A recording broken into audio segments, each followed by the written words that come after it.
Reddit tree presents paranormal activities. First event. Dark being tried to push my cousin out of the house. I'm a 22 female and my 22 female cousin is just a few months younger than me.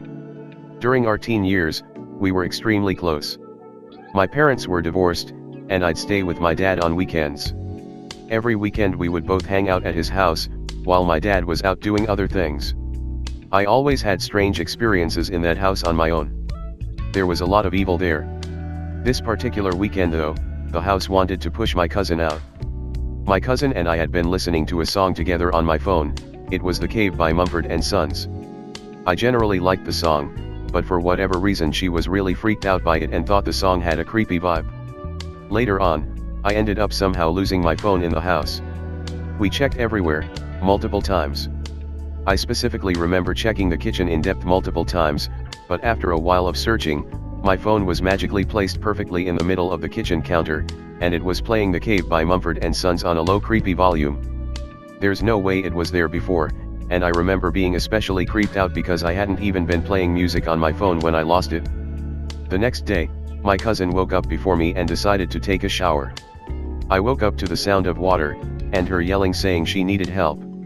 I went into the bathroom to help her and found that one of our pipes has literally bursted through the wall and it was spraying water everywhere. We called my dad and let him know what was going on, and a neighbor lent us a shop vac and helped us turn off the water to the house. The house didn't have any problems with plumbing, and when I talked to my cousin she told me that she didn't do anything that would have broken it. She literally just turned on the shower, and the pipe next to the toilet just bursted and started spraying her super hard with water. After my dad was informed and the water was turned off, he still wasn't going to come back anytime soon. So my cousin and I decided to walk to the gas station to get some fresh air and get some snacks to take back to the house. When we got back, we sat in the living room eating our snacks and hanging out. The living room was near the kitchen, and all of a sudden we started hearing things loudly move inside of the kitchen. We both stopped talking and just stared at each other. Then it started moving again. The house didn't have mice, but either way, the movements were too loud, heavy, and intentional to have been from a mouse. At that point, we both shot up and ran to my room, locked the door, and started crying. She ended up calling her mom to come take her home. Added info, my cousin would also get headaches constantly when she'd stay at his house with me. My dad is a very evil man. As the years have gone by, I've realized that he is most likely attached to some sort of evil spirit. He did unspeakable things to me as a child, and his house always felt so dark and heavy. The energy was so thick, you could physically feel it. About a year or two ago, my best friend went with me to that house to collect some of my mail. She came inside to use the bathroom, and we could both feel and somehow even smell the evil in the house. She felt pressure on her chest trying to force her out of the house.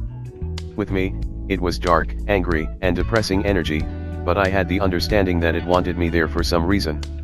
I think that the house tried to push away the people that have helped me in my life, so that it could keep me there. My dad wasn't there when we went to get mail, but after we left and my dad saw that I had been there, he kept trying to harass me to come back, and a whole slew of dark things started happening to me after that. I've now gained the strength to cut him off, and haven't been back to the house since. Second event. Being watched and the male laugh. I've really been enjoying posts here recently, so thought I would share my own.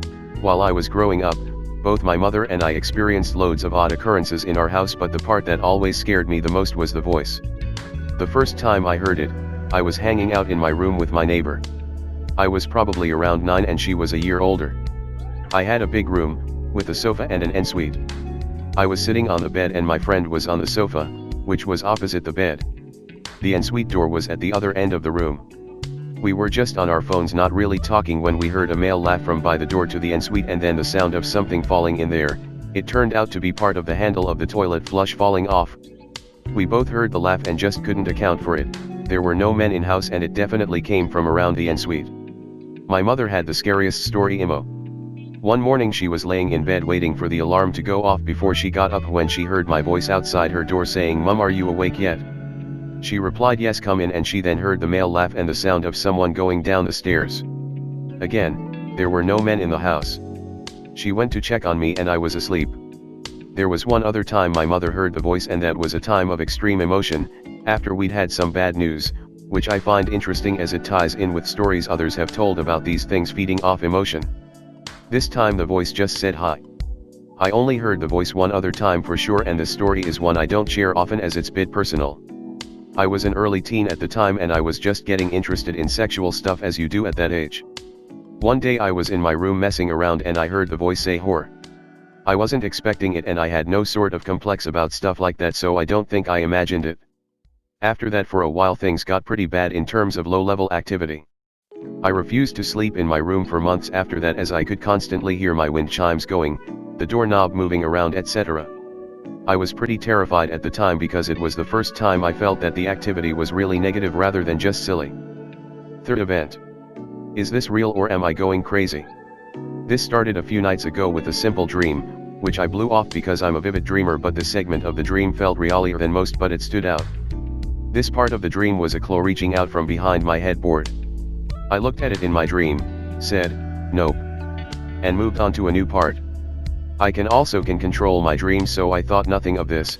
Also, I avidly watch paranormal videos. The next night was when the freakiness really amped up. In this dream, or maybe real life, this is where the vividness gets intense.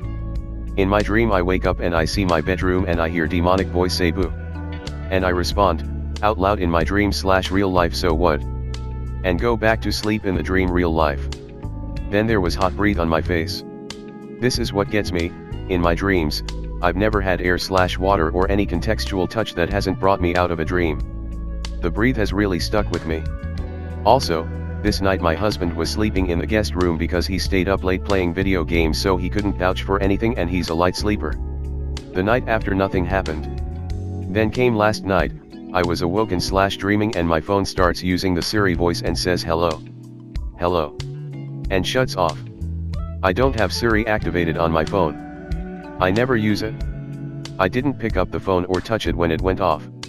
I just rolled over and went back to sleep and thought to look at the Siri log in the morning. Of course, nothing is on the log at all of any interaction with the phone, of course.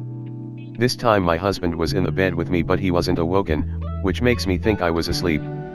Honestly, this thing has me going nuts. Background information: we've been in the house for 10 years and it was new construction that was formerly rice paddies. So, no Indian tribal burial land that I know of or anything like that.